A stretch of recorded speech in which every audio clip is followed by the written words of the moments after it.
और बार बार कह रहा था कि कोई लोढ़ा जी जो भाजपा के कार्यकर्ता हैं या लीडर हैं वो उनके अंकल हैं। ये नमस्कार सलाम, मेरा नाम है अंशु खान। SNK न्यूज पे आपका स्वागत है। बॉलीवुड सेलिब्रिटी सरलिन चोपड़ा एक बार फिर से सुर्खियों में है। आए दिन किसी ना किसी विवाद के चलते वो सुर्खियों में बनी रहती हैं। एक बार फिर से वो सुर्खियों में है। जी हाँ, मैं बात कर रहा हूँ बॉलीवुड सेलिब्रिटी सरलिन चोपड़ा की, जिन्होंने हाल ही में ही एक बिजनेसमैन के साथ एक कॉन्ट्रैक्ट साइन किया था एक वीडियो एल्बम बनाने के लिए। लेकिन वही बिजनेसमैन के ऊपर उन्होंने आरोप लगाया है कि वो उनके साथ उनके घर में घुसकर उनका यौन शोषण करने की कोशिश कर रहा था, वो उनके बच्चों को जान से मारने की कोशिश कर रहा था। यहाँ तक कि सरलिन चोपड़ा के 2 कुत्ते हैं, उनको भी जान से मारने की कोशिश कर रहा था। तभी आनंद फानन ने सरलिन चोपड़ा ने बड़ी चतुराई और चालाकी के साथ पुलिस को फोन लगाया और 5 से 7 मिनट के अंदर पुलिस उनके घर पर पहुंच गई, जहां पर सरलिन चोपड़ा की जान को बचाया और उनके कुत्तों की जान को भी बचाया। जी हाँ, ये सरलिन चोपड़ा आए दिन किसी न किसी विवाद के चलते, किसी न किसी मामले के चलते सुर्खियों में बनी रहती हैं। आए दिन खबरें आती हैं कि कहीं ना कहीं उनका यौन शोषण हो रहा है, कोई उनका यौन शोषण कर रहा है। तो क्या है ये पूरी घटना और क्या है ये पूरा मामला, आइए आपको सरलिन चोपड़ा की जुबानी सुनवाता हूं, जो कि उन्होंने मीडिया के सामने अपनी दुख भरी कहानी सुनाई है। सरलिन चोपड़ा जो कि बॉलीवुड सेलिब्रिटी हैं, उनके साथ में एक बार फिर से यौन शोषण का मामला सामने आया है। तो सरलिन चोपड़ा की जुबानी सुनिए आप, उनकी दर्द भरी कहानी। हाल ही में मेरी मुलाकात हुई एक इन्वेस्टर से। मुझे याद नहीं करना है कि उस रात को क्या हुआ, लेकिन आपके सामने तथ्यों को रखने के लिए मुझे उस दर्दनाक और भयंकर रात को याद करना पड़ेगा। बहरहाल 12 अप्रैल की सुबह को मैं दुबई से मुंबई पहुंची। उस दिन दोपहर में एक मैनेजर ने मुझे कॉल करके कहा कि एक इन्वेस्टर मुझसे मिलना चाह रहे हैं मेरे प्रोजेक्ट्स में इन्वेस्टमेंट करने के लिए। उस मैनेजर ने कहा कि वो इन्वेस्टर बेसब्री से मेरा इंतज़ार कर रहा था। 5 अप्रैल से 12 अप्रैल तक मैं दुबई में थी। 12 अप्रैल की सुबह को मैं मुंबई पहुंची और पहुंचने के बाद मुझे ये सूचना मिली। 12 अप्रैल की शाम को मैंने अंधेरी वेस्ट के एक म्यूज़िक रिकॉर्डिंग स्टूडियो में एक हिप हॉप सॉन्ग की रिकॉर्डिंग करी। उसके बाद मैं घर पहुंची। घर पर मेरे मैनेजर आए और वो मुझको JW मैरियट लेकर गए उस इन्वेस्टर के साथ मुलाकात कराने। वहाँ पर मेरी मुलाकात होती है बिजनेसमैन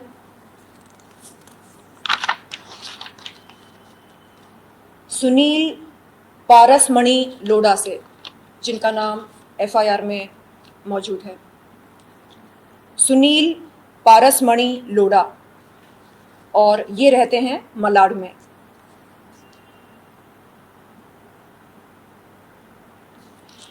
इस शख्स ने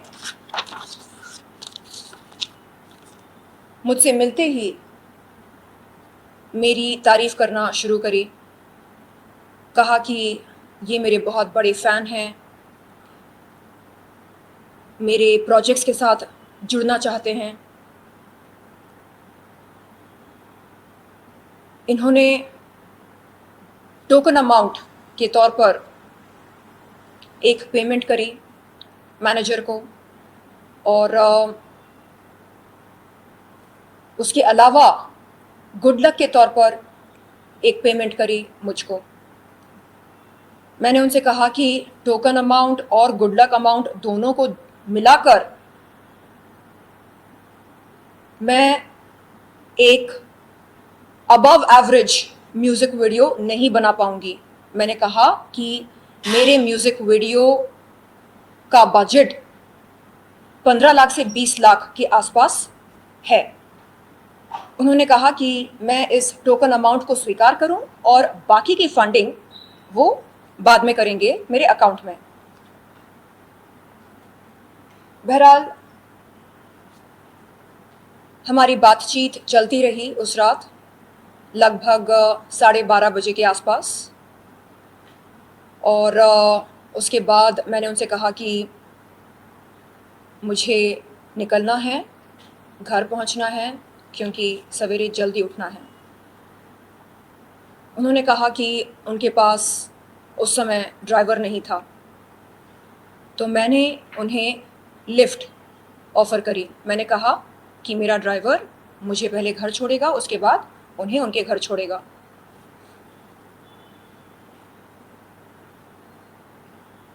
मेरी बिल्डिंग तक पहुंचने के बाद उन्होंने पूछा कि क्या मैं उन्हें अपना घर दिखा सकती हूँ।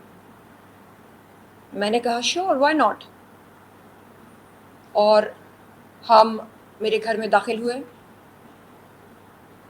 मैंने उनसे पूछा कि क्या वो कुछ पीना चाहेंगे या खाना चाहेंगे। उन्होंने वेज खाना खाने की फरमाइश करी। मैंने वेज खाना बनवाया, रोटी, चावल, दाल, भाजी। हमने खाना खाया। उसके बाद यहाँ इसी काउच पर हम बैठे। मैं खाना खाने के बाद ब्लैक टी पीना पसंद करती हूँ, ब्लैक टी पी रही थी।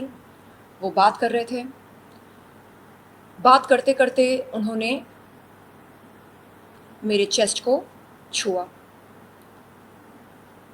मैंने उनसे कहा कि मुझे ये सब नहीं पसंद। विरोध किया मैंने। उन्होंने कहा कि आई एम सॉरी, एक्चुअली आप इतनी हॉट हो, रहा नहीं जा रहा।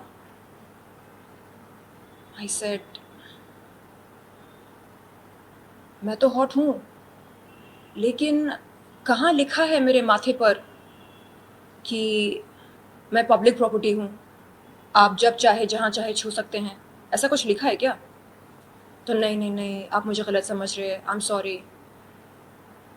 मैंने उनसे कहा कि मेरा ड्राइवर नीचे आपके लिए इंतज़ार कर रहा है, आपको ड्रॉप करने के लिए। वो आपको ड्रॉप करके छुट्टी करेगा। आप प्लीज़ ज़रा जल्दी कीजिए, आपको भी देर हो रही होगी। उन्होंने कहा कि मैं ड्राइवर को छुट्टी दे दूँ, ड्राइवर को उनके लिए परेशान ना करूँ, और वो किसी कैब से अपने घर पर चले जाएंगे। तो मैंने ड्राइवर को छुट्टी दे दी। उसके बाद मैंने उनसे कहा कि मैं ज़रा चेंज करने, फ्रेशन अप करने अंदर जाती हूँ। उसी समय उन्होंने चार्जर की मांग करी। उनका सेल फ़ोन बहुत ही लो बैटरी पर था। तो मैं बेडरूम में गई चार्जर लाने। वो चले आए बेडरूम में। अगेन छेड़खानी करी मेरे साथ, यहाँ वहाँ हाथ लगाकर। मैंने कहा अभी तो बात हुई हमारी, मैंने कहा मुझे नहीं पसंद इस तरह का व्यवहार। तो नहीं नहीं नहीं, आई एम सॉरी, गलती हो गई। आई सेड अभी तो आपने सॉरी बोला था कुछ देर पहले। तो नहीं नहीं नहीं नहीं नहीं, अब मैं नहीं करूँगा, आई एम सॉरी। मुझे बड़ा अजीब लगा। मैंने कहा कि कोई गलतफहमी हो गई होगी, मतलब पता नहीं क्या चल रहा था उनके दिमाग में। मैंने कहा क्या आपसे कुछ कहा गया जो मुझे नहीं मालूम है? क्या मैनेजर ने ऐसा कुछ कहा आपसे? तो नहीं नहीं, ऐसे एक सेकेंड आप रुकिए, मैं कॉल करती हूँ मैनेजर को। मैंने कॉल किया। रात के मेरे ख्याल से 2-2:30 बज रहे थे शायद, या 3 बज रहे थे। मेरे सेल फ़ोन के कॉल लॉग में सब कुछ लिखा है, स्पष्ट रूप से दिखाई देगा। वो मैंने पुलिस को जानकारी दी है। 2:30 या 3 बज रहे थे। तो मैंने उनको कॉल किया, कॉल रिसीव नहीं किया उन्होंने। मैंने कहा इनसे कि वो कॉल रिसीव नहीं कर रही हैं, तो एक काम करते हैं, हम बात करते हैं सवेरे, एक ग्रुप मीटिंग कर लेते हैं। तो वो चिढ़ने लगे। क्यों क्यों ग्रुप मीटिंग क्यों? ऐसे क्योंकि हो सकता है कि आपसे कुछ कहा गया हो जो मुझे नहीं मालूम हो, और जिस तरह आप बिहेव कर रहे हैं मुझे अजीब लग रहा है। यानी अभी अभी हमारी मुलाकात हुई, मैं आपको घर पर लेकर आई, मैंने आपके लिए खाना बनवाया, मेहमान नवाजी करी आपके लिए, आपको सम्मान दे रही हूँ, लेकिन आप रेसिप्रोकेट नहीं कर रहे हैं। तो नहीं नहीं नहीं, ऐसा नहीं वैसा नहीं, आई एम सॉरी, मैं पैर पड़ता हूँ, मैं माफ़ी मांगता हूँ। तो फिर धीरे धीरे मूड चेंज करने के लिए वो कुछ चुटकुले सुना रहे थे मुझको। एनीवे मैंने कहा कि देखिए मैं बहुत थकी हुई हूँ, मैं सोना चाह रही हूँ, तो आप देखिए आपकी कैब की बुकिंग कीजिए ज़रा। तो अचानक उनका ये माइंड ट्विस्ट हो गया, माइंडसेट अचानक बदल गया। मुझे बोलते हैं आपको पता है ये पेमेंट मैंने क्यों करी, टोकन अमाउंट। आई सेड हाँ, म्यूज़िक वीडियो के लिए। नहीं। आई सेड तो फिर आपको आपके मैनेजर ने बताया नहीं? आई सेड हाँ, आप ही के सामने बताया। तो उसने कहा कि नहीं, एक्चुअली आपके साथ समय बिताने के लिए। आई सेड ऐसा तो नहीं बोला उसने, और वहाँ पर भी आपने यही कहा था कि म्यूज़िक वीडियो के लिए है। तो नहीं नहीं नहीं, आपको गलतफहमी हुई है। ऐसे जो कुछ भी है, हम सवेरे एक ग्रुप मीटिंग कर लेते हैं या कॉन्फ्रेंस कॉल पर बात कर लेते हैं, ताकि दूध का दूध पानी का पानी हो जाए। बट बंदा मान नहीं रहा था। तो नहीं, मुझे जो वादा मुझसे किया गया था वो हो नहीं रहा है। ऐसे क्या वादा, क्या बोल रहे हैं आप? तो अचानक गाली बकना शुरू किया उसने। I said please mind your tongue, क्या बात कर रहे हैं आप? कोई ऐसे बात करता है क्या? हाँ, हम जिसके घर पर जाते हैं, खाना खाते हैं, हम उसको गाली बकते हैं क्या? तो नहीं नहीं नहीं, मैं तुमको दिखाऊंगा मैं कौन हूँ। आई सेड कौन है आप? तो आपको पता है मेरे अंकल कौन है? आई सेड कौन है आपके अंकल? मेरे अंकल लोढ़ा जी हैं, जो भाजपा के लीडर हैं। आई सेड होंगे तो समझ लो, मुझसे भिड़ो मत। आई सेड मैं क्या कर रही हूँ? मैं तो सिर्फ यही बोल रही हूँ ना कि मुझे ये सब नहीं जमता है जो आप कर रहे हैं। तो इस बातचीत के दौरान उन्होंने मुझे जबरन छूने की कोशिश करी, और भी बहुत कुछ किया जो इस समय मैं इस पब्लिक प्लेटफॉर्म पर बताना उचित नहीं समझती हूँ। मेरे स्टेटमेंट में एक एक चीज़ स्पष्ट रूप से लिखी गई है, और इस दौरान उन्होंने कहा कि अगर मैं उनका कहना ना मानूं तो वो मेरा गला रेत देंगे, और ना सिर्फ मुझे ख़त्म करेंगे बल्कि मेरे बच्चों को भी ख़त्म कर देंगे। मेरे 2 छोटे छोटे पेट्स हैं, इतने छोटे मिनिएचर पेट्स हैं, एक चिवावा है और दूसरी मॉल्टीज़ है। तो मैंने कहा कि इस पूरे मामले में मेरे छोटे डॉगीज़ का क्या कसूर है? उनको क्यों ख़त्म करना चाहते हो? आप साइको हो क्या? एक साइको ही ऐसे बात करता है? तो नहीं नहीं, तुमको बताऊंगा मैं कौन हूँ, तुम मुझे टच करने नहीं दे रही हो। आई सेड ये हो क्या रहा है? मतलब आपको मान सम्मान दिया, मैंने लिफ्ट ऑफर करी, घर पर बुलाया, बिठाया, हाँ, खाना बनवाया, आप ऐसे बात कर रहे हैं, ऐसे बिहेव कर रहे हैं? मैं बोल रही हूँ मत करो ये सब, आप सुन नहीं रहे। तो बात बहुत ज़्यादा बिगड़ रही थी, और मैं परेशान हो गई जब उसने बोला कि आपको आपका गला रेत दूंगा, आपके बच्चों का गला रेत दूंगा, और यहाँ मतलब बेडरूम से यहाँ, यहाँ से बेडरूम, यहाँ पर तमाशा, और फिर सीधे किचन में जा रहा था। ऐसे आप किचन में क्यों जा रहे?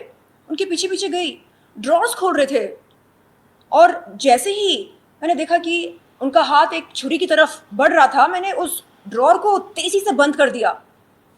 मैंने बोला आप कर क्या रहे हो? नहीं, मैं तुम्हारा गला रेत दूंगा।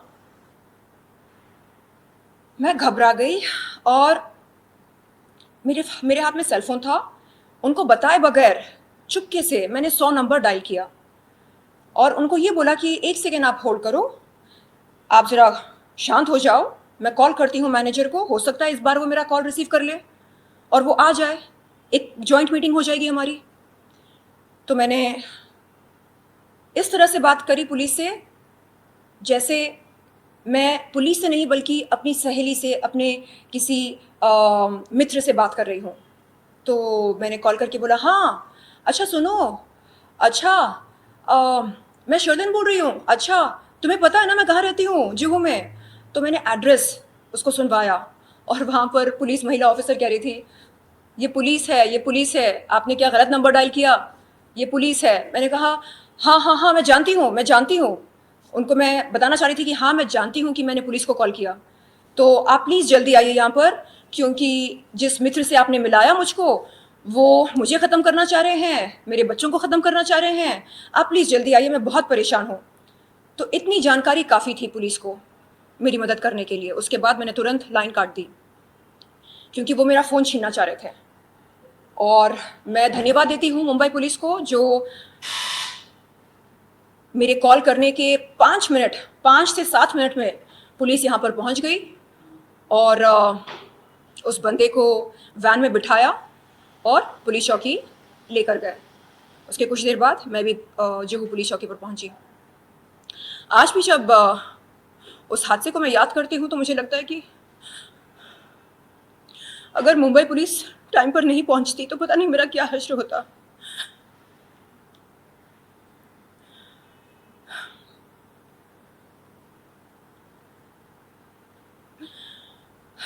कोई आपसे कह दे कि वो आपका गला रेत देगा और आपके किचन के ड्रॉअर से वो छुरी निकालना चाहे और कहे कि आपके छोटे छोटे बच्चों को ख़त्म कर देगा, आपके पैरों के तले ज़मीन से रख जाएगी।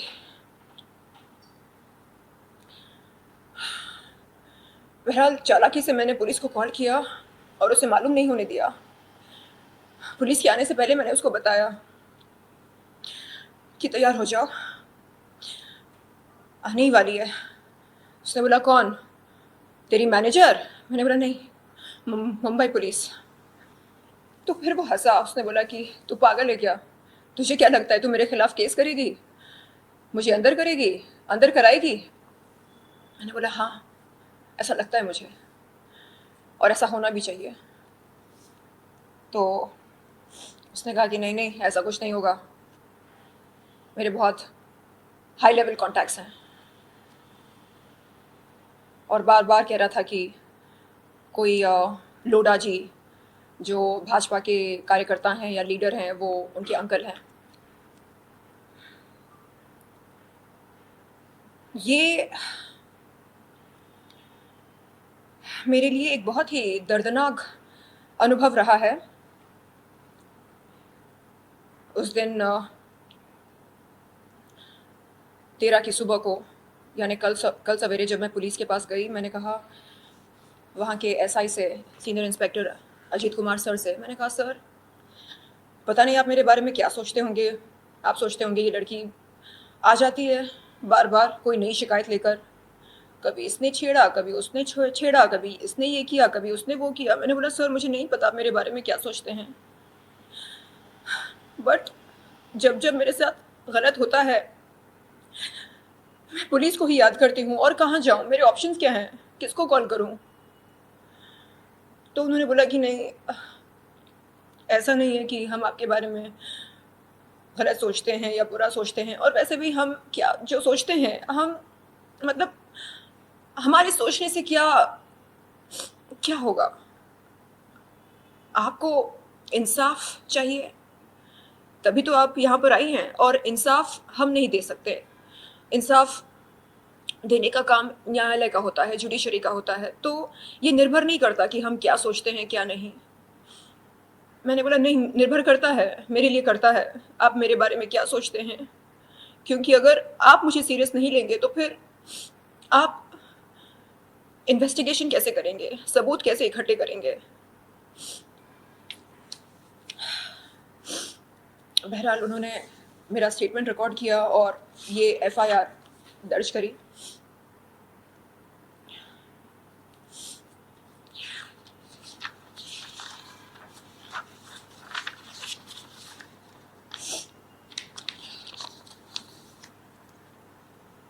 सुनील पारसमणि लोढ़ा, ये हैं बिजनेसमैन। इन्होंने बताया कि ये लोढ़ा ग्रुप के साथ जुड़े हैं और ये रहते हैं मलाड में।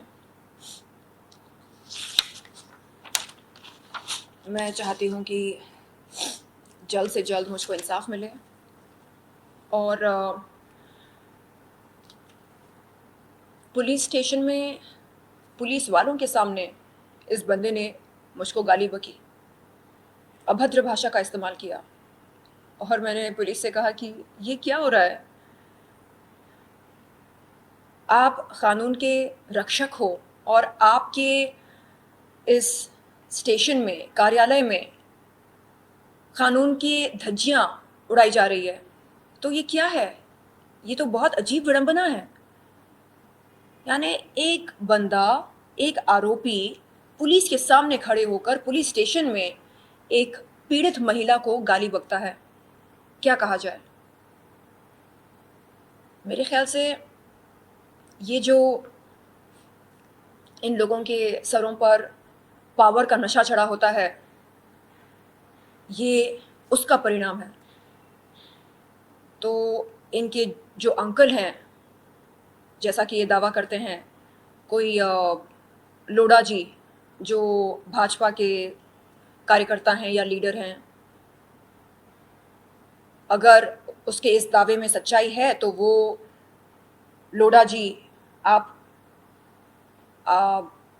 अगर आप सच में इनके अंकल हैं तो आप कृपया आगे आएं और बताएं कि क्या आप अपने सगे के दुष्कर्म का समर्थन करते हैं या नहीं, और क्या आगे चलकर किसी महिला का जब यौन शोषण या यौन उत्पीड़न हो तो क्या वो महिला पहले आरोपी से पता लगा ले कि क्या उसके हाई प्रोफाइल कॉन्टैक्ट्स हैं या नहीं, क्या वो किसी मंत्री का, लीडर का सगा है या नहीं, और अगर वो सगा रहा तो वो महिला उस आरोपी के खिलाफ शिकायत दर्ज करने की जुर्रत ना करे? क्या इस तरह चलता है इस देश का कानून? मुझे समझ में नहीं आ रहा है।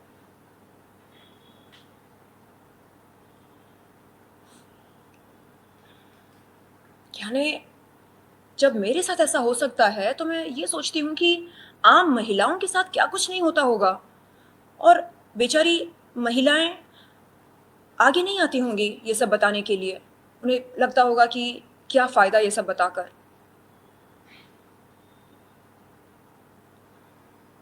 तो आज आपके माध्यम से मैं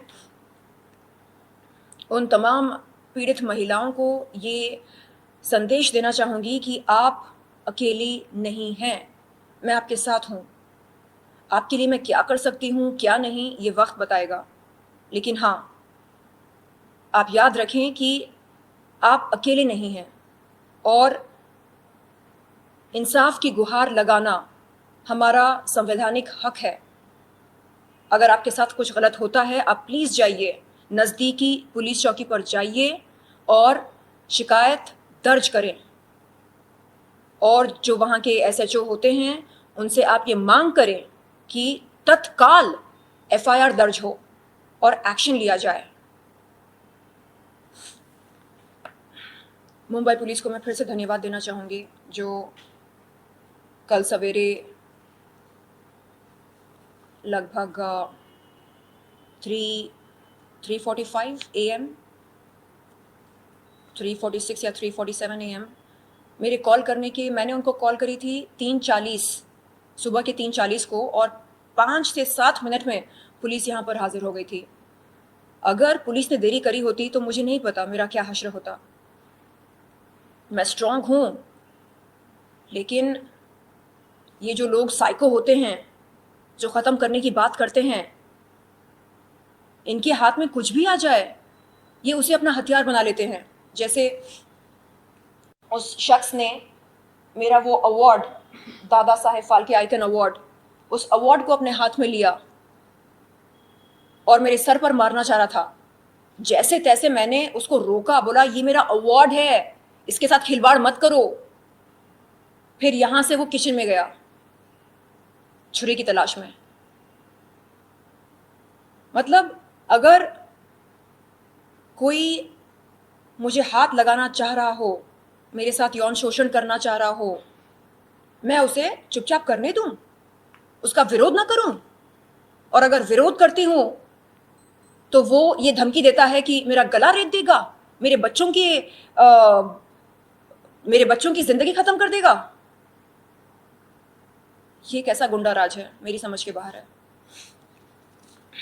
शैलिन, आपकी इस दौरान इसके बाद मैनेजर से क्या कुछ बातचीत हुई?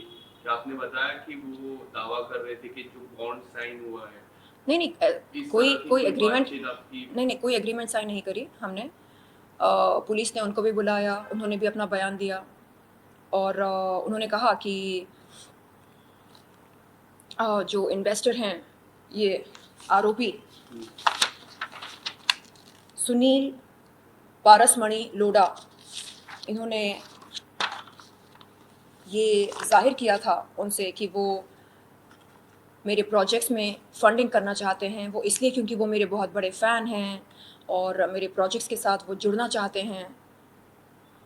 तो उन्होंने भी यही बात रखी पुलिस के सामने और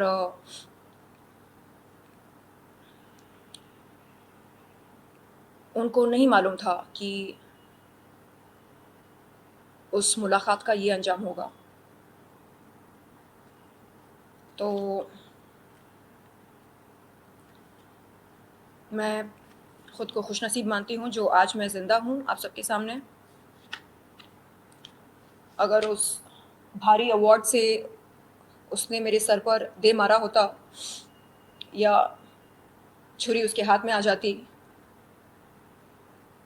और मुझ पर हमला किया होता तो पता नहीं मैं जीवित बचती या नहीं। मेरी रूह कांप गई थी उस दिन, उस पल।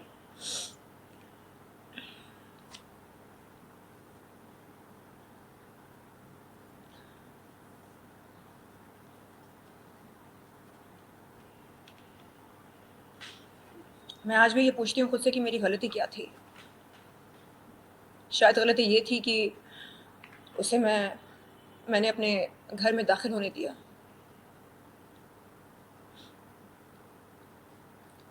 मुझे नहीं मालूम था कि घर पर आकर खाना वाना खाकर वो अपना आपा खो बैठेगा और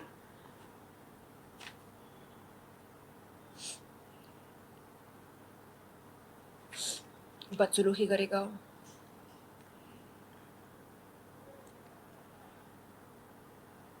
मेरे जो आलोचक हैं वो अक्सर कहते हैं कि ऐसा क्यों होता है कि हर बार सिर्फ शर्लिन चोपड़ा का यौन शोषण होता है या हर बार सिर्फ शर्लिन चोपड़ा के साथ अत्याचार होता है। दरअसल ऐसा नहीं है कि हर बार सिर्फ मेरे साथ होता है, सबके साथ होता है, अधिकतर महिलाओं के साथ होता है। लेकिन वो अपने अनुभव को साझा नहीं करती हैं। वो ऐसे दर्दनाक अनुभव को अपने दिल में दफना कर रखती हैं। मैं मीडिया के सामने आकर अपने सच को उजागर करती हूँ। किस लिए? ताकि इस समाज की पीड़ित महिलाओं को हिम्मत मिले, हौसला मिले। आगे चलकर मैं चाहूँगी कि उन पीड़ित महिलाओं के लिए मैं कुछ कर सकूं, लेकिन उनके लिए कुछ करने से पहले मैं अपने लिए कुछ कर लूं। अगर मैंने अपने लिए स्टैंड नहीं लिया तो मैं दूसरों के लिए क्या स्टैंड ले पाऊंगी?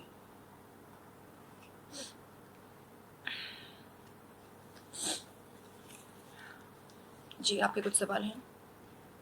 एक आखिरी सवाल, मुंबई पुलिस से किस तरह का एक्शन लिया जा रहा है अब तक, और अगर आप कुछ और लाइनें ऐड करना। जी पुलिस ने मुझको ये आश्वासन दिया कि बहुत जल्द ये मैटर कोर्ट में जाएगा और मुझे कोर्ट में बुलाया जाएगा उस दर्दनाक हादसे के बारे में विस्तार में जानकारी देने के लिए। मैंने कहा कि मैं उन्हें अपना पूरा सहयोग दूंगी, क्योंकि मैं चाहती हूँ कि सुनील पारसमणि लोढ़ा जैसे लोग पुलिस को या कानून को अपने बाप की जागीर ना समझें, जो जिस अकड़ से वो बात कर रहा था, मैं ये कर दूंगा, मैं वो कर दूंगा, तू ये है, तू वो है। कोई शरीफ इंसान इस तरह बात नहीं करता है। और उसने ये तक बोला कि ये जो केस है इसको वो पूरा का पूरा पलट देगा। पुलिस स्टेशन में उसने ये बात मुझसे कही, तो केस वापस ले ले। मैंने कहा क्यों? बोला तेरी मर्जी, ये तेरे पर भारी पड़ेगा, मैं तो निकल जाऊंगा। आई सेड कैसे? नहीं, मैं तो ये बोलूँगा कि मैंने तुझको पैसे दिए थे तेरे साथ सोने के लिए। आई सेड अच्छा, तो आपने पैसे दिए थे सोने के लिए, ओके। तो कोर्ट में आप ये बोलेंगे, आपके वकील बोलेंगे माय लॉर्ड, मेरे मुवक्किल एक बहुत ही शरीफ इंसान हैं जो हवस के पुजारी भी हैं और हवस की भूख मिटाने के लिए बॉलीवुड सेलिब्रिटीज़ को पेमेंट करते हैं ताकि वो उनके साथ सो सकें। आपके वकील ऐसा बोलेंगे कोर्ट में। हंसकर बोलता है तू चुप कर, उनको जो बोलना है वो बोलेंगे। मतलब ज़रा भी रिमोर्स नहीं था उस बंदे में कि आई एम सॉरी, मैंने जो किया गलत किया, मैं कुछ देर के लिए पागल हो गया था, मुझे माफ़ कर दो। कुछ नहीं, नो रिमोर्स, देख लेते हैं, चल चल चल, ये था उसका रवैया।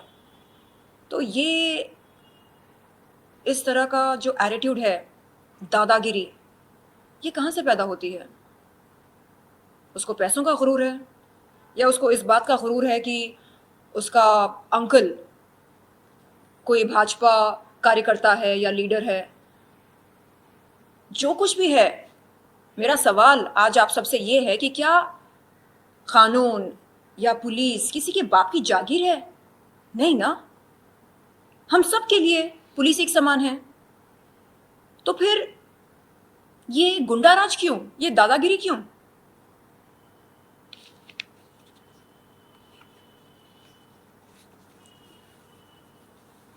कितना बेवकूफ है वो। बोलता है कि मुझको आरोपी बनाएगा वो इस पूरे मामले में।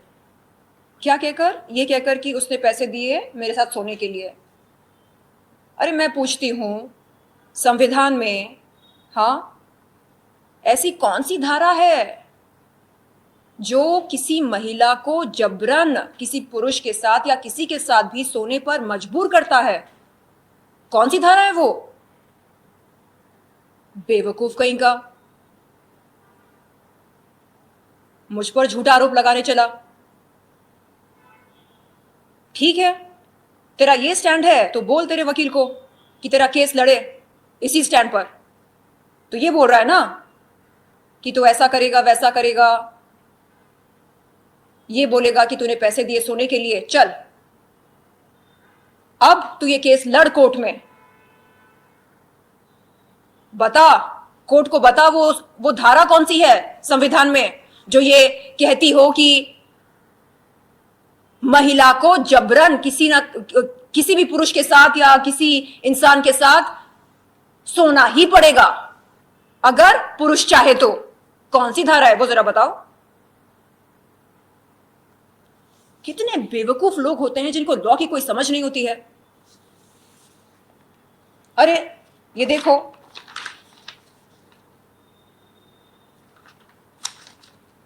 आईपीसी 354, हाँ, आईपीसी 506,